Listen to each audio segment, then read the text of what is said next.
Thorsten, hi. Hello, hi. Round two. Yes. I checked this morning. It's been almost 6 years since we had our first talk. It was in 2020. I joked earlier that if we republished the talk, if we published it again now, it would probably still be an oh moment for many people. Crazy, even now, yeah. Insane, right? Yeah. It's also kind of our job at Fraunhofer to be a bit ahead of the curve, but yeah. What exactly are you doing at Fraunhofer now? Yeah, I am, as they say, a research associate at Fraunhofer, and I get to lead the Data Scientist Academy there. That's our training program. We offer training for getting started with artificial intelligence, but also deep dives. So really 4 days of intensive work thinking about what AI actually is and how it works. You're a mathematician, so you know much of it is math and statistics. And of course, now it's also about language models. What is trustworthiness? What is agenda AI? Where is this all heading? Those are our topics. And we do this for everyone, men and women, but also a lot for companies, where we basically consult for businesses. And I know I'm such a hopeful person. I've always been that way. I was also very hopeful at the end of 2011 when I started with math videos on the internet that it would reach a lot of people. The videos have reached many people, though it took some time. Back in 2011, I thought I was late because after doing some research in the US, I realized, okay, MIT and Stanford had already been doing this since the early 2000s. And I remember being really enthusiastic again when we worked together. I think it was in 2018 when I came by your place. Also, the big topic of robotics with the Roberta initiative, where you introduce kids to robotics in a playful way. And I have your book here, Robots and AI. I was hoping that it would reach the general public, that teachers would get in touch and say, oh, great, now let's do it.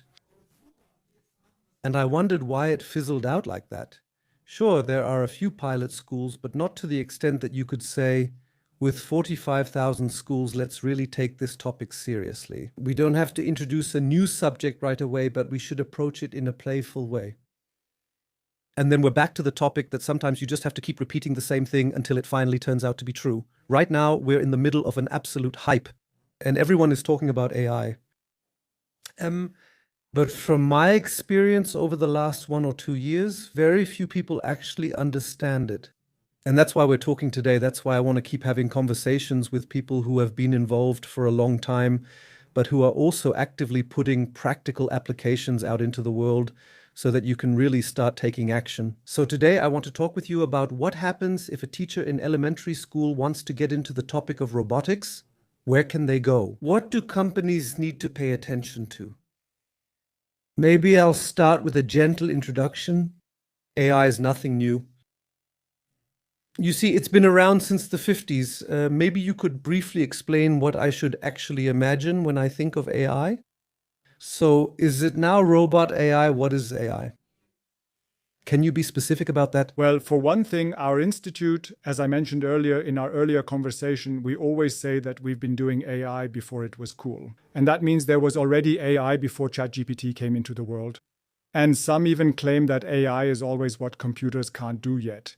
So as soon as something actually works, people don't even see it as AI anymore.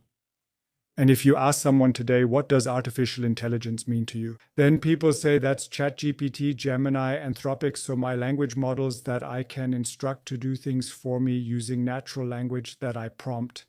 If you had done that in 1996, then Deep Blue would have been the AI that beat the chess world champion Garry Kasparov. Alan Turing once said, okay, we'll do a test. If you can no longer tell when you're talking to someone over a computer whether you're talking to a human or a machine, then it's AI. And so you can always go a bit further. So the definitions are relatively broad. I actually like the one from John McCarthy from 1955, 1956, who says, yeah, AI is a machine that acts as if it were intelligent. And then you get to the real topic. What is intelligence? And I think you could discuss that again in a separate podcast. There, I refer to my talk with Dr. Henning Beck, the neuroscientist, that you first need to understand human intelligence, which we actually haven't fully understood to this day, what's really going on in the brain. But the definition you mentioned, I actually find it pretty accurate as well. And of course, you have to look at the fact that, as you said, for many people right now, artificial intelligence means language models. Of course, we've been through a few AI winters. Then, of course, we had a breakthrough with OpenAI and ChatGPT. It could have been another company too. We talked about that earlier. But then there was this wow moment at the end of 2022. Texts are being artificially generated. Wow. And then there was one breakthrough after another. The big players followed suit, like Google. We talked about that earlier too. Leading the way is Demis Hassabis, who basically heads the AI department, Google DeepMind, which Google acquired. And of course, the topic is something like, how fast is it progressing now? Do you even still need to know how to do it? And I agree with Demis Hassabis that you should actually learn how to learn. And when it comes to AI, I always say now, use every free minute and soak up information. What is AI? What models are there right now? Since when has AI existed? How can we test it practically? And of course, when you start dealing with this, you quickly get to the topic of robotics. We talked about it earlier too, like what should robots look like? And now that I'm bringing up the topic of robotics, what does robotics mean to you? How do you get started with it? If someone now says, yes, I understand this is going to get dramatically better in the next 5 to 10 years, how do I get into that? What is it?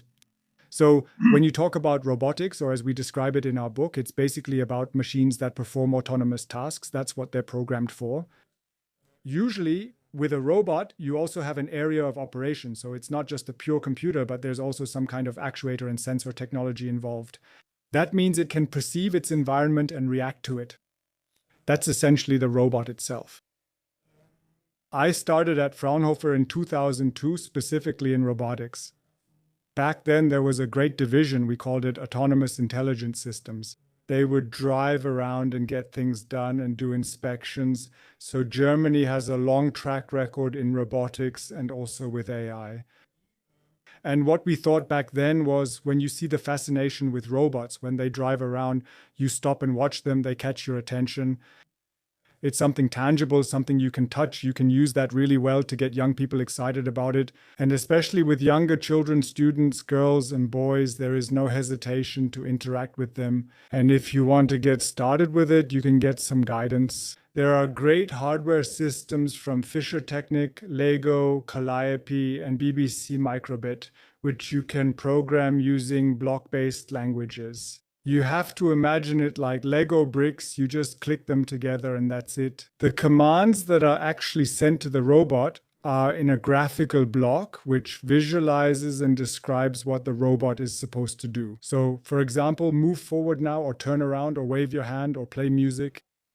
And that way you can get young people to experience the fascination very quickly and then move forward with it. Always wanting to know a little more each time, wanting to know what's behind the graphical blocks, what programming languages are there, what is a programming language anyway, an algorithm. What is an intelligent algorithm? And actually you get into machine learning pretty quickly. So algorithms that do things or let the machine do things, that you don't even need to program explicitly anymore, that use a lot of data. Naturally, when working with data and computers, you quickly encounter AI too. And by now, these fields are coming together, as we can see. Robotics and AI are leading to amazing things, leading to remarkable progress. And of course, this has also led us at Fraunhofer to combine both areas again. Robotics came back through agentic AI, meaning the agents that can now actually turn what I would normally discuss with my language model into actions. They can make plans, know which tools they have available, and then instruct and use these tools. And a robot is essentially a huge tool with various actuators and sensors. And now many developments are coming together, and we can see every day what this leads to. Yes, we see that. I know how difficult it is. Especially here in Europe, it's really difficult to convey such technological revolutions. in a way that people simply understand what's happening right now. Yes, I often talk about exponential growth in my lectures. We also talked about that in our first talk back then. You said that in the next 10 to 100 years, as much will happen in the next 10 to 100 years as in the last 1,000 years. I would almost say now that in the next 5 years, as much will happen as in the last 1,000 years. That's because of these breakthroughs in the AI field, especially with the LLMs, that is large language models, and then generative AI. And this impact on robotics, because that's, let me put it this way, when I look at the working world, no one can really define exactly what it will look like in the next 5 to, I don't know, 50 years. But these activities that have always been attributed to humans, right? The hand has something like 27 degrees of freedom. That's why humanoid robotics is such a big thing now. So how do you design the robots? No idea. Someone has to control the robots somehow afterwards. What have your experiences been so far, or what advice would you give? If there are still people who doubt and say, no, that's all nerdy and we don't need any of that. So where are things heading? How fast are developments happening? What's going on right now? Dark factories, what's being trained where? What's happening right now? Well, yes, as you mentioned at the beginning, the most important thing is, of course, to know how to learn. So learning how to learn and staying up to date with it. You don't have to look for doubters in Germany. They're there by default. I mean, German angst is a term. We're a country that maybe because of our demographic development is just very conservative and always a bit behind, perhaps. Where do we stand right now? Well, as we can see now that I have the large language models and generative AI, I don't even have to explicitly teach a robot what a chair is anymore. When I think back to when we started, we basically trained neural networks on chairs and tables and cups and all sorts of things.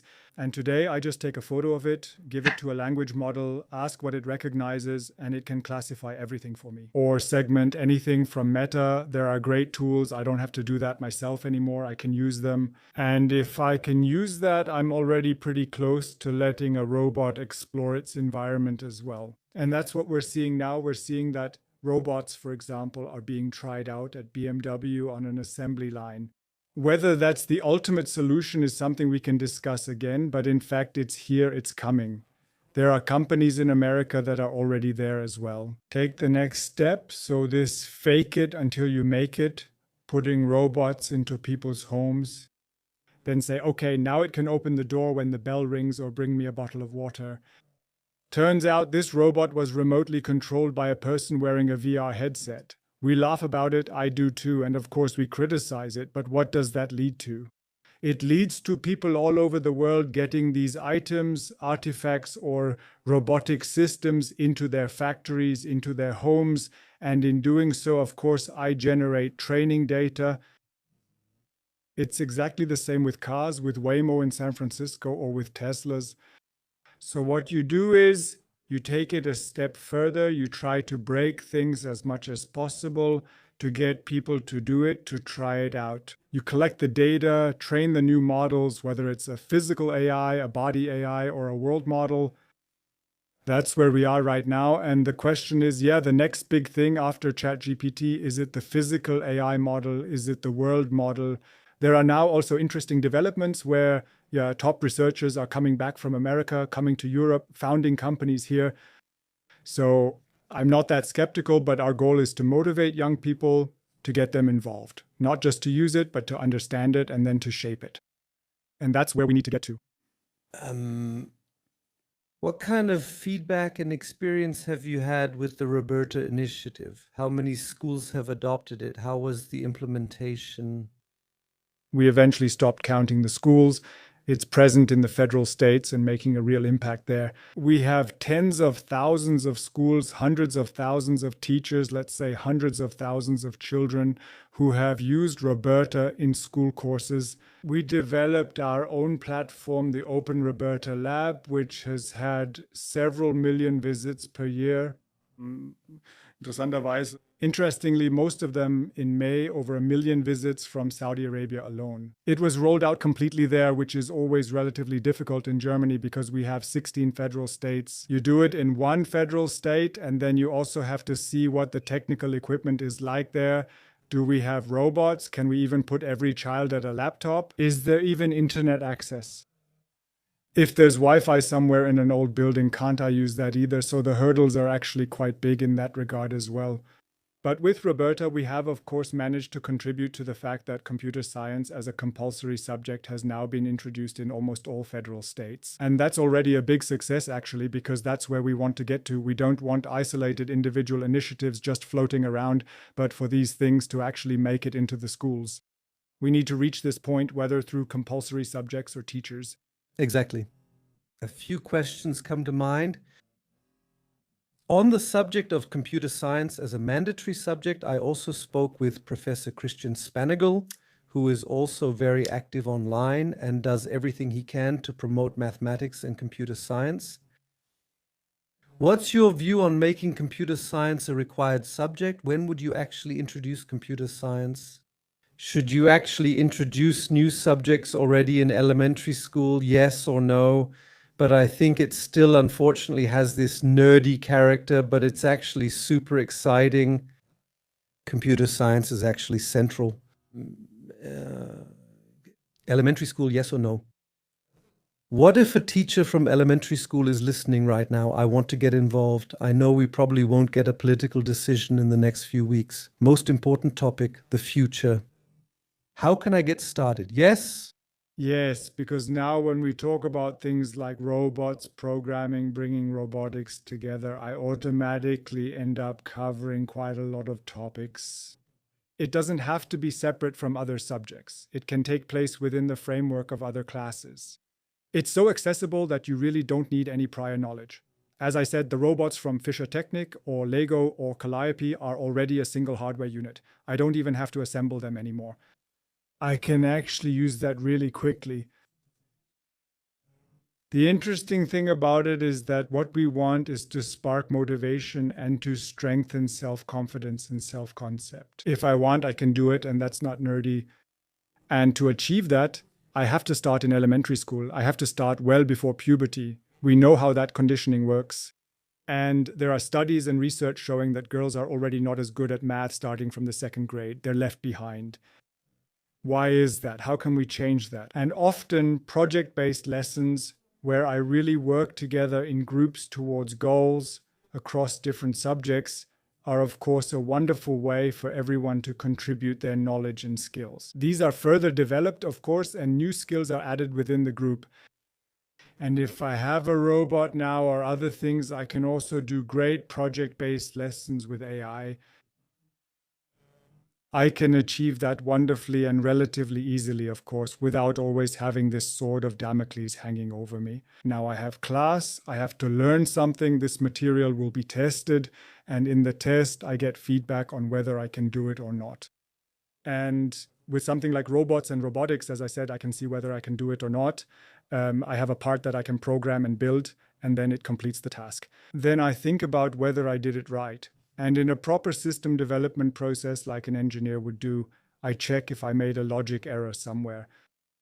So this, which is ultimately an algorithm, means I think about which step follows which, what data or components I need to be able to do the steps correctly, to be able to complete them. And actually, when you do this in a playful way, you also have the children involved. And I think that's the biggest point at the moment, that you simply have to get across to young people coming into school that you're not there because you have to learn things, but you're there so that you have people, teachers, maybe even a keyboard assistant who will share knowledge with you. The things that interest you, and of course the basic skills you need for that, clearly. Math, writing, and reading are my foundation for everything in life.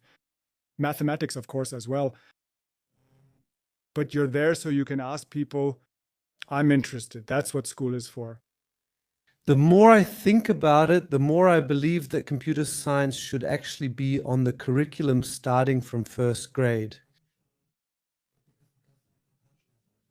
The reason for that is because, the routine in Germany is that you have your subjects and you teach them. Everything else is always extra time.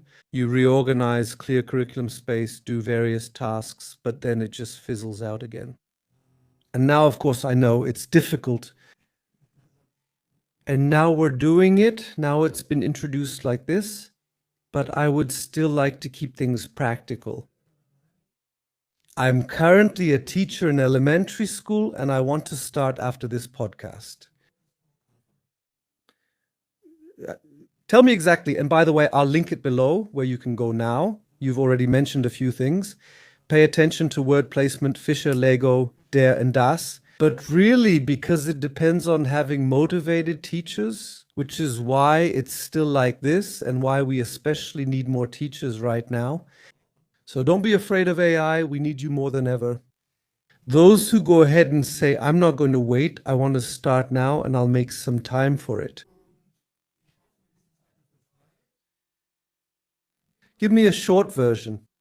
Where do I go? How do I get the Lego pieces or the Fischer Technic kits? I mean, I need physical things and I need... So if you want to start in first grade, then you start with Computer Science Unplugged. So really with something that has nothing to do with computers at all, but you think about, okay, what is the basic thing I want to teach with computer science? That's an algorithm. How does an algorithm work? A cooking recipe.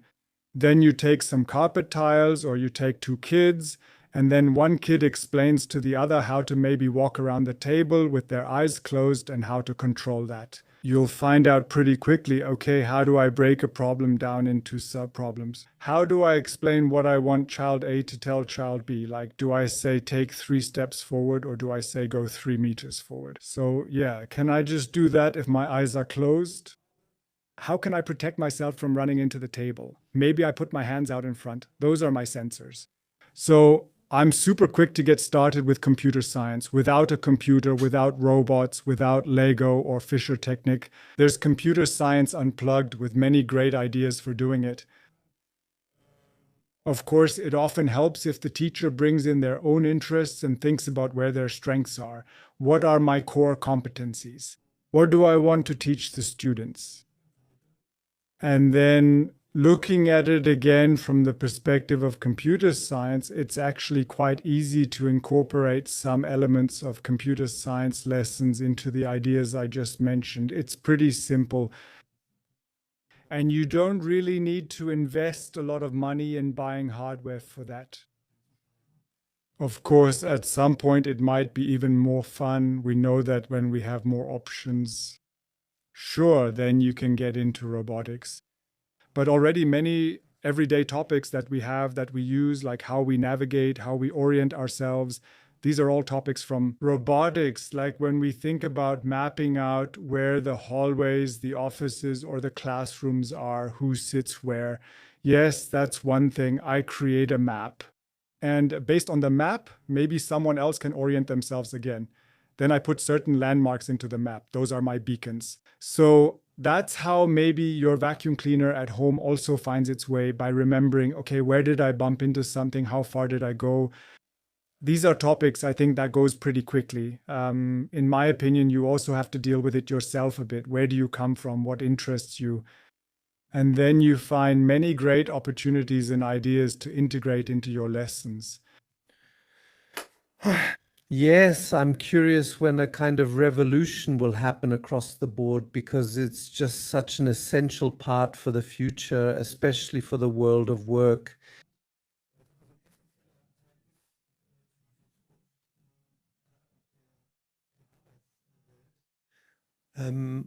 Maybe thinking a bit about the future, even though it's harder than ever to predict it. But maybe the question is, what skills do you actually need for the future? Could you give an answer to that? So what do you need to be able to do? So learning is one of the great skills you should have, and you should also reflect on yourself. What works for me? So how do I personally learn? How do people generally learn? How do I motivate myself for it? What really drives me? So to understand and know yourself better. And from my point of view, it's about having deep knowledge, deep, well-founded knowledge. So that's one of the competencies.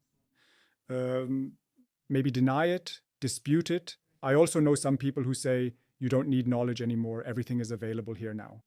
Yes, from my point of view, those who deal more closely with the language models of Gen AI know that it hallucinates. They know that it can package content and information in such a way that I can't tell whether it's true or not. Only subject matter experts know that. So you have to say, everything I don't know, I just have to believe. Okay, some people may not be so concerned about it. I think it's a big issue, and now whether we're working in schools, universities, or with companies, we make it very clear to ask, okay, in which core competency area are you using this? And what are your skills in this area? How does your knowledge measure up? And we at Fraunhofer ourselves, of course, also demand and encourage the use of AI in all areas. But then you have to deal with what you have produced. And how does AI actually work? Of course, we know that now, but we also teach it again in schools and then in companies, because that helps me understand whether the task I gave the AI was a good one or maybe only semi-optimal. Maybe I should phrase it differently, outsource it, or use other tools. So I think knowing how AI works helps, but also knowing how I work myself. You mentioned hallucinating. I always see that as the main criticism. For example, with teachers, yes, I have an answer key here, and when I enter it here and there, it just spits out garbage or hallucinates. So how do you take away the fear, because these large models are here now? How do you take away the fear of dealing with them, of using them, of implementing them into your own daily life, whether as a teacher, as an employee, or as a manager? What can you do? I don't know, build your own models, train models on your own data. What do companies need to pay attention to? We have a great treasure trove of data in Germany. That's something we talked about back then as well. Germany's mid-sized businesses. God forbid that China shows up now, buys up all the players here, and then takes the data and uses it for themselves. How do you take away the fear? Because right now it feels like a tsunami wave rolling over us, and at first everyone is skeptical and imagining things.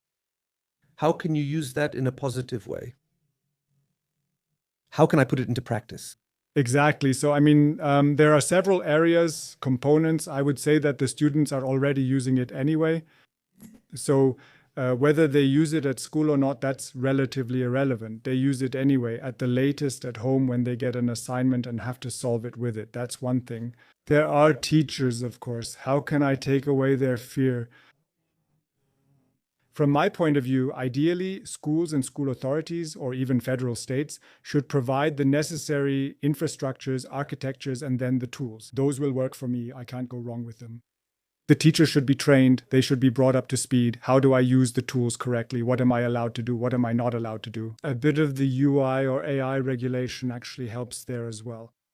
And then, of course, get started. So how do you learn things? By doing them. Yeah, of course, I won't become a professional soccer player just by watching. And it's the same there.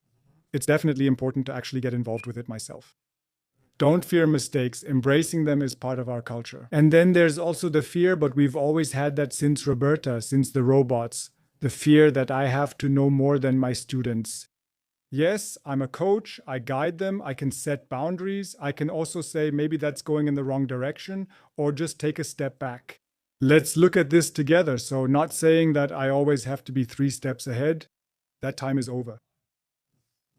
In the current times, or as you said, development is getting faster and faster. I have to let go of that. I won't always be able to know more than my students in all areas that involve these new technologies. With companies, it's a bit more complicated. You have to look at it in a more differentiated way. The companies use standard products from Microsoft, from Google, from, I don't know, ChatGPT and Anthropic or Mistral or Aleph Alpha. Here, the differentiation is simply about how I use them. Is it office packages? Is it emails? Is it team meetings that I want to record? Or is it really about the core area of my business here? The data that truly contributes to my success in business. We advise companies on what options are available. Digital sovereignty. Do I use something of my own? Do I use an open model? Do I retrain it? What does the architecture look like? All of this in the systems, either machine learning operations or AI operations. So implementing these insights for myself. How many people should have access to it? Can I set this up as a server in my own company's basement, or do I use a hyperscaler? Who is suitable for that? What about data that crosses the Atlantic? That's a huge field. Fraunhofer has its own department, Trustworthy AI, and we have our own teams that focus solely on that and advise companies. So what data do I have? How do I prepare it? How good is the quality? Are the processes already suitable for AI? No, a bad process with AI is still just a bad process with AI. But that's the corporate world. So you take a much closer look there. What do I want to do with it? In school, I would say, of course, we also have to prepare our teachers for this. But here we need to provide an architecture that can handle these cases. And that also enables both students and teachers to work without hesitation. And then, of course, it starts. The more I know and better understand how a Gen AI, a language model, works, the better I know which prompts to give the model are good and which are bad. How are those requests handled? So if I now ask, what is the square root of 365? Do I want the language model to look it up in its data set, so to speak, and give me the most likely answer, or should it actually calculate it? So, and now we're actually deep into the topics that make up Gen AI today, or at some point heading towards agenda AI. You need to communicate that to the teachers. But also to say, okay, let's allow mistakes, we'll take a look at it later, or maybe even turn the tables sometimes. It's not the AI telling you what to do and how to do it, how to solve things, but rather the students have knowledge and now they explain it to their AI buddy. And they say, look, we're going to do this now, you have this task here, and I'll explain to you how to solve it, and you have to try to understand it. That's what the University of Siegen does, for example. Great projects moving in that direction.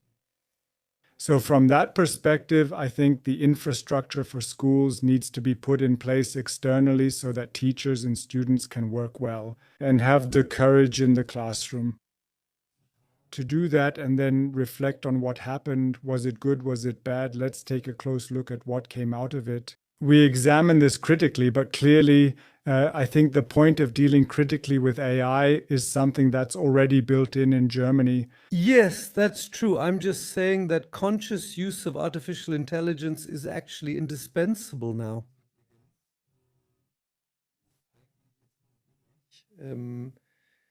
Like I said, I still see this attitude in a lot of people. Like, I don't know, back then, the internet is new territory in Germany. Now it's AI is new territory. And I'm thinking it's been around since the 1950s. So we have a 70 or 80-year history. And now for the past 3 or 4 years, it's among us, so to speak. Just because there was this breakthrough, this iPhone moment for ChatGPT, and now it's overwhelming us like this. And it's just so intense because of the exponential growth. And the changes are so profound that you shouldn't wait for some kind of crisis like the coronavirus crisis, or wait for new regulations, or for computer science to be introduced as a subject in schools. Or I don't know, just do it, implement. Because if you look back at the business world, I'm looking at my nieces and nephews now between 2 and 8 years old. They will probably enter the working world at some point in the future. And then the question is, what will it look like and what skills will they need? And I think the probability by now is almost 100% that you should already have dealt with the topic of robotics and AI. And that's why I'm just trying to say, go ahead and get started now. Which actually brings me to a question. Will we even have to work in 10 years? What do you think? Are you doing research on that too? Because that's really a question. I always just say that it sounds very, very intense. What do you think about bringing it up as a topic? It doesn't hurt, so I'm curious. Do you think we'll still need to work in 10 to 15 years? We'll certainly still have to work, that's what I assume. Yeah, I'm willing to make that prediction. I'll say how it is nowadays. Nowadays, what does the working world look like today? We don't really notice it that much yet in Germany because due to demographics, we have many people who automatically leave the labor market, drop out, or just retire. And that's why we have a shortage of people to fill those positions. Nevertheless, we see that students who apply here today are competing against a virtual employee, and that's AI. So nowadays, I can outsource a lot of work that I used to do with colleagues or students to AI. So you're competing against artificial intelligence, and maybe instead of taking on 10 students, I might only take 2 or 3. They have to be very good, motivated students who know exactly what they want, what they can do, and why they want to go where they're applying. So this question of who am I, what can I do, what interests me, what makes me strong, that's going to be very, very important. And then backing it up credibly with solid knowledge and skills. Whether you'll still have to work in 10 years, there was a time, right? There's this website, Render Human, where it turned out that there were actually people behind it after all, but in such a way that the AI agents basically hire humans to do tasks they can't do yet. Whether that's where it's heading, I can't say yet. One thing I do know is if we had solved the energy problem. Good point. So if energy is available for free, which Germany is also working on now, looking into nuclear fusion again, then of course we would be quite a bit closer to that Star Trek scenario where we could actually think about what kind of work we want to do. But that also tells me that we won't be entering such a world in just 10 years, but that we'll still have to wait a bit. I also find it very fascinating how people have always looked at the development of computers. I can also remember that someone once said, yeah, 2 or 3 of these computers would be enough to calculate everything we need in the world. We don't need any more computers than that. Then there were the C64s, Commodores, and Ataris, which came into households, and then maybe everyone had a computer, or at least there were a lot more of them. It turned out it's still not enough.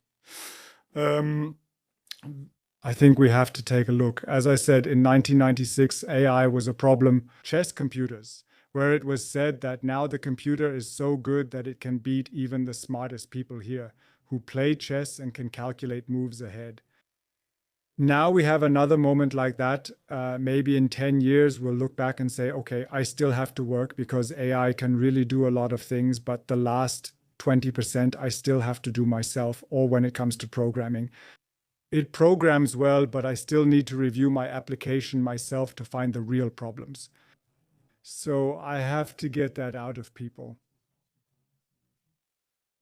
Still have to do it. So maybe we all still have to work, but the work we do is of higher value, is more promising, or requires more skills that I have in various forms. And the AI then implements it. And then I also have absolute experts who can really assess it. Let me just stay on the topic of energy for a moment, because that's also a very, very critical point. I can totally understand that with GPT and similar requests, entire oceans are being burned. And of course, energy is a huge topic, and especially the big players are investing trillions, of course, also so that yeah, they are supplied with energy. Do you know our status on that? You mentioned nuclear fusion earlier. It's not exactly our topic, but it's somewhat related. Building mini nuclear power plants. Yeah, is it good? Is it bad? When will we actually reach zero cost in terms of energy when it's somehow available to everyone for free? That's actually not my area, but even that will take another 10 or 20 years. Or, as is often the case, when you ask scientists in these fields, they always like to say 25 years, and then if you ask again in 20 years, it's another 25 years. That's always a good time frame. But that this is an issue, of course. We also have to look at how things are done. Well, everyone in the world is doing it the way it's being done now. There's Jan LeCun and a few others who say it can't be. Also Christian Baumann, our lead scientist, who says a child doesn't have to read the entire internet. It doesn't have to have seen every cat picture to recognize a cat. So apparently there are other possibilities and ways to build intelligence. without having to approach it with huge amounts of data and massive energy just to train systems to do things. These days, people are starting to do things differently. I think that's what Meta is doing now by saying, okay, I'll outsource individual abilities like image generation and video generation to chips. A bit like how our brains have evolved over thousands of years and our hardware has also been able to specialize exactly for the recognition patterns we need to find our way in our environment. Now they're trying to implement the idea of directly burning what an AI is supposed to do onto hardware in order to completely eliminate the energy costs of training.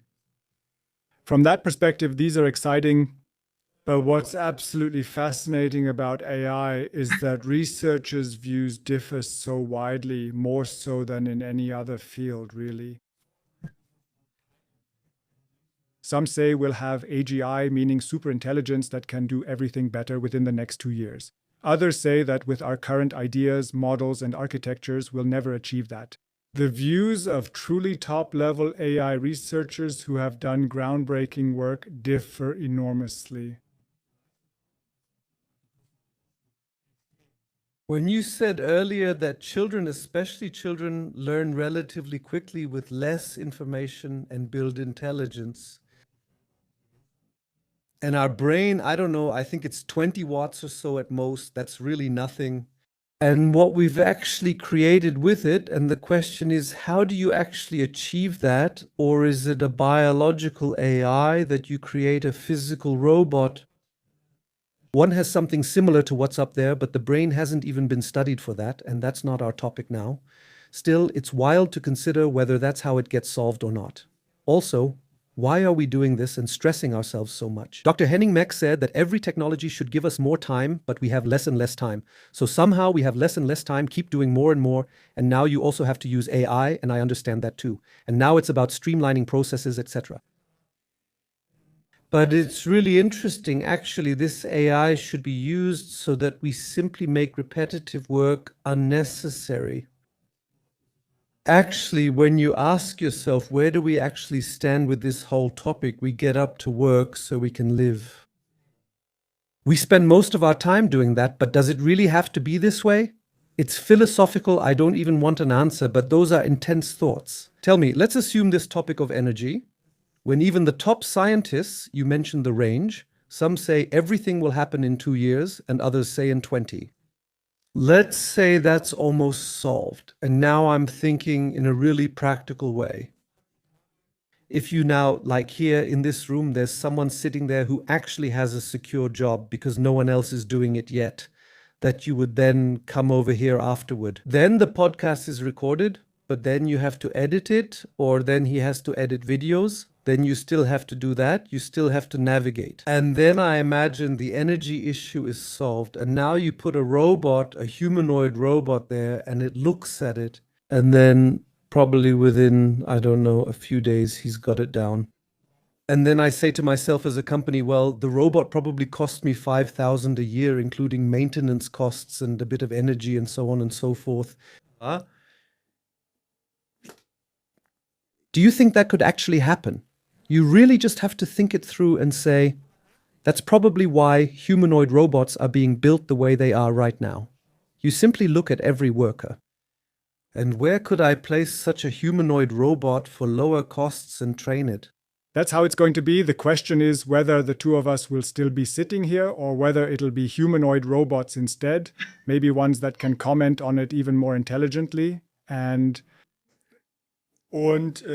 that's how it's going to be. Like I said, I started at Fraunhofer in 2002, 2003. Even back then, it was already said that anything you can fully describe in terms of tasks, a robot will take over those. They can be automated. Interestingly, back then, people thought that manual tasks couldn't be described, like logistics, warehouse work, taking a package out and bringing it somewhere or something like that. Thanks to the large language models and Gen AI, we're now also in all the office jobs, so in office positions as well. Or, as you mentioned earlier, the head of DeepMind, are we also at a point in research where we can have entire research topics and fields developed and further advanced by AI, things that used to be done by scientists. So those are topics that exist, but that's how it's going to be. The question is, how will we deal with it? Here too, there are researchers who say that those with a lot of money will get the best AI first. The companies, the states, and then we'll have to see if we need it, but that it will come. I think that's undeniable. The question is, over what period of time do we have? How much time do we have for the transition, meaning the shift from one to the other? How will that influence society? How do we deal with it ourselves? How does a state deal with it when robots and AIs handle many of the tasks, keyword taxes, things like that? What will that look like? But to be honest, these are, of course, topics that entire Fraunhofer institutes are dealing with, institutes that focus solely on work organization. The question is, of course, if I had a boss who was an AI, what would that do to me? Would I even want to work there? Can I work under those conditions? These are all issues that I think are going to come our way. It's still a bit of a fantasy these days, but we see it in other companies, in other countries that are more rigorous. There's already an AI on the supervisory board, on the board of directors. Some countries have already appointed an AI as a minister. We always look at what goes wrong, where an AI might have made a mistake, released information, bought something wrong, or somehow managed things incorrectly. But that this will develop and the direction is clear. Yes, that's logical. I find it so incredible because when I look back on 25 years of entrepreneurship myself, there have always been breakthroughs. I remember at the end of the 2000s when digitalization began changing everything. Learning was revolutionized. Salman Khan, teaching and learning transformed in ways unseen in 1,000 years. Everything felt new. Then we got shaken up again. ChatGPT and now AI tutor. Everyone can learn anything. And then in reality, we end up back where we started and everything moves a bit more slowly after all. On the other hand, when I follow people, something I can really recommend to everyone that you take a look at a few of them. And many people always ask, how should I get started? You just talked about it here. And I say, well, just type it in. Whether it's Andrew Ng, who led the Google AI department and co-founded Coursera, Mo Gaudat, Demis Hassabis. When you get into this topic, you come across these people and they speak very calmly and thoughtfully. And at the end of the day, I think this topic of AI is still underestimated because it's just kind of there now. I get these flashbacks. Yeah, now digitalization is here. In the beginning, it was e-learning, then video, now it's here. Okay. But it's so pervasive in all processes that you really can't underestimate it. And I can really only urge everyone to take it seriously and get involved with it. And the opportunities are still there, as you said, and I think so too, especially in early childhood. What could possibly go wrong when you, as a teacher, work on a topic with kids in projects, take on a problem, and then solve it playfully, since everything around us is basically robots anyway? Yeah, the toaster is a robot, the fridge is a robot. To understand that too, what is a robot anyway? I guess you also talk about that in your book.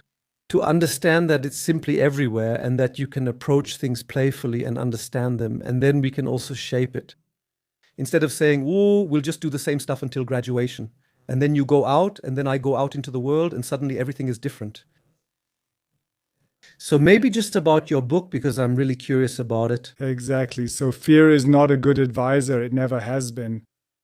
As I said, we also say creating this self-confidence, then building understanding, generating knowledge, and then shaping things absolutely. Of course, but others do it that way in many places too. AI has the tendency to reinforce your opinion. Even if you have a dumb idea, the AI says that's fantastic. AI in the sense of, let's say, ChatGPT or whatever. Or this persuasive AI that subtly tells you you're already good and great and everything is wonderful. Up to the point where we have to take a closer look. There are kabudis that become your friends, avatars that take on personas to accompany you or do whatever with you. Sure, there are huge issues, but if we close our eyes, like I said, people warned about AI as chatbots for students, kids, teenagers, but it had already been in Snapchat for 2 years. Yeah, I know. And we don't even notice it. Yeah, so That can't be the way to go either. Yeah. So we really have to deal with this in a progressive, active way and engage with the world as children or teenagers find it, the world they live in. And they will always find ways and means. And it's important to actively help shape that, to share ideas and concepts as well. And you can achieve that, among other things, by creating knowledge about the technology that is being used and applied. We don't have a deal with your book, but I opened a page and have to read this aloud. It's great, and I might use a snippet later. What does robot mean? You know, the term, as I understand it, roboten, comes from Czech and means something like working or toiling. It comes from the word robota, which in the 19th century was used for forced labor or hard physical work. Now, we're on the topic of knowledge for the time being. From the book, I assume it's not hallucinating. You guys are experts, so I'll just take it as it is. And that with this, of course, you continue on in the book, and it's just, I already know now. It's really cool that I can pick it up and talk about it. Because personally, even from a mathematical perspective, I believe that this topic, hard labor, forced labor, physical work, will really be transformative in the next, I don't know, maybe 5, 10, 15 years, but it will definitely be transformative. That robots are now gaining this intelligence, learning so quickly, and then taking over such unnecessary tasks. We weren't really made for that, and it shouldn't be that way.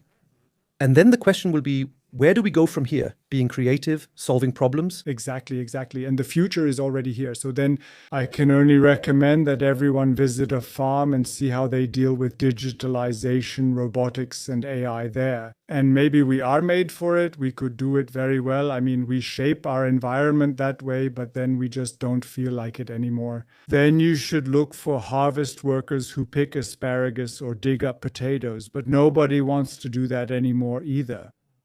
And even there, digitalization and robotics are already being used to an extreme extent nowadays. So you don't have to drive a tractor on a field yourself anymore. That's all possible now, completely self-sufficient and autonomous. To recognize which plants are ripe or need to be sprayed again, I have no idea.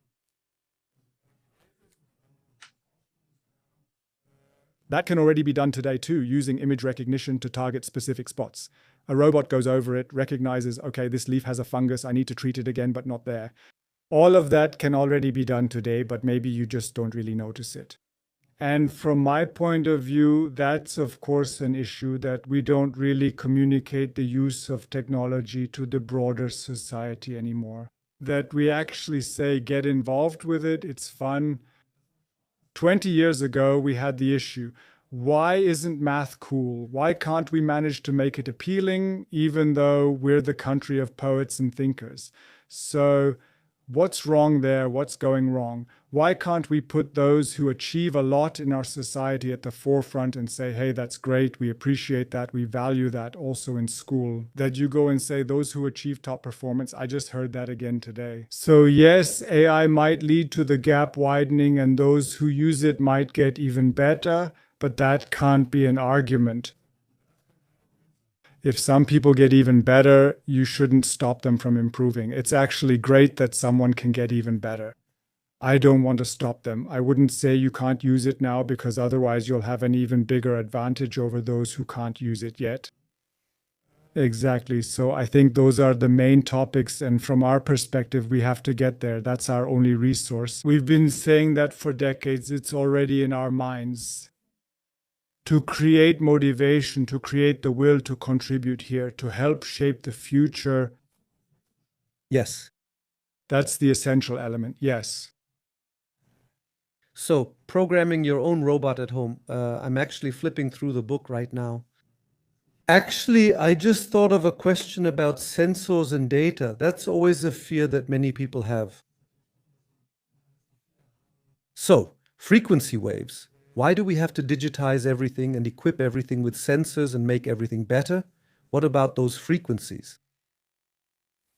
Frequencies, aren't they harmful to us? You're laughing. I'm not an expert on that either, but everything I know from research doesn't say that. Yes. You should deal with it, but it's a question. It's always like that. I can understand that you say you always want to.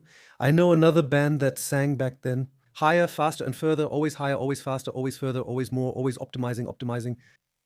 And then at some point, I tell myself, these days, I often say in my close circle of friends, you have to live, you have to live. And then you think like this, optimizing as much as possible.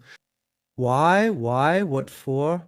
And this really is the moment in human history where you truly question yourself in the coming years. This whole topic of working, like why work, why, what for, I think it's intense, but the development can't be stopped. Some may suggest living like the Amish, forming a small circle and isolating ourselves, but the world keeps progressing, and I support helping to shape that. You should encourage and further promote intrinsic motivation, being curious as a child. And how does it work? There's no better way than to approach things playfully, to learn things. I hope that this is the point now where most people really understand that this isn't just a nerd thing with robotics and AI, you know? So if you ever become a scientist, or if you ever want to go to the Fraunhofer Institute in Germany, or if you ever want to study in that direction, it affects everyone. And you should approach the whole thing in a playful way. Exactly, or rather, we are in a competition or we live in a connected society. In the past, people talked about the digital village or the world becoming a village. Others are already doing it. So other countries are dealing with this. They have a plan for the future. What are the top technologies? Where do we want to go? And society goes along with it. It's not for nothing that we're being overtaken by China, for example. So there are really big players in this field as well who are really thinking about where things are headed, what the key technologies are, and how they want to position themselves in those areas. And the will is there, yes.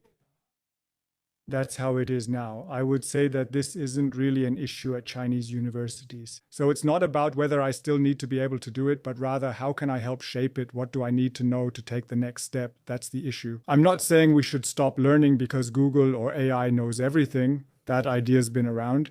But instead, we should ask, what don't we know yet? And maybe how can AI help me take this next step and not come from the standpoint of what will be outsourced and done by others, but rather what do I want, what am I capable of, and how can I contribute, what hasn't been researched yet, and where can we get involved? And for that, of course, we need young, motivated people, students who go out to the universities and then build up their knowledge. You know, everything can be discussed. Whether you teach yourself, whether you need teachers and professors, in my opinion, you get a lot of aggregated knowledge all packed together. Ask the teacher, ask your professors, and then you'll get even better answers. And for the rest, use ChatGPT or Gemini and ask follow-up questions, have it explained to you in a different way, or develop ideas there. But that's how we should approach the future and not say, well, it's all over anyway. Because you mentioned a village, I'm still interested because I read about it, AI Village and AI for schools. Yes. That's on your timeline on LinkedIn. What is the AI Village? The AI Village. The AI Village is a project in Hürth that we have. Hürth, yes, together with the city of Hürth and a few other players. The German AI Association is also involved. Fraunhofer, our institute, Fraunhofer Fit, as the second institute where we are basically accompanying the structural change that we have in the region. There's no more mining. We want to help companies shape the transformation with AI, and we advise companies, offer training, free continuing education, and training opportunities. We'll soon have our own robot there as well. Like I said, robotics is coming back to Fraunhofer IAIS with agentic AI, so you'll be able to see a robot there. And then I tell it, you sort these objects into a stack for me, hand them to me, check if there are any broken objects. I put my phone in and say, can you recognize this? And then I see how an AI agent really works, how it makes a plan, how it writes programming code, how it creates images, analyzes them, and has them described. It gives me the object, stacks them, or does something else with them. There I can actually take a look at what we've been talking about all this time live. The AI Village offers even more opportunities with formats and events to get more information. That's the AI Village. And AI for Schools is our initiative that we started years ago to actually teach AI to students. So we have a format for students where we go in for 1 or 2 days sessions. Now, with the help of a major telecommunications provider from the Cologne region, not Bonn, from the Cologne region, we have trained 50 schools here. So we really went into the schools on site, and we spent a day working on AI with the students there. And then we also offer further training for teachers. For example, we're doing this now with Rhineland-Palatinate, where they are training teachers across the region, following our format and together with us so that they also know what AI is and how AI works. And we do this all over Germany. That's AI for Schools, simply to spread this AI knowledge. Not just to talk about it, but also to put it into practice, to empower people, to create motivation, and then to be able to handle it competently. Awesome. Yeah. Impressive. One more personal question. Christian Bokaj, what is he up to now? Is he already working on quantum computing? Has he arrived on Mars? Yes, Christian Bokaj, exactly. So lead scientist at Fraunhofer IAIS. As the institute that does AI in the Fraunhofer Society, it also has the Lamar Institute, which is one of 5 AI competence centers in Germany. And he's also a founding director there, right? Or scientist, I mean director, impressive. And so he has a variety of responsibilities in those areas. His main focus, as far as I know today, is actually quantum ML, so quantum machine learning.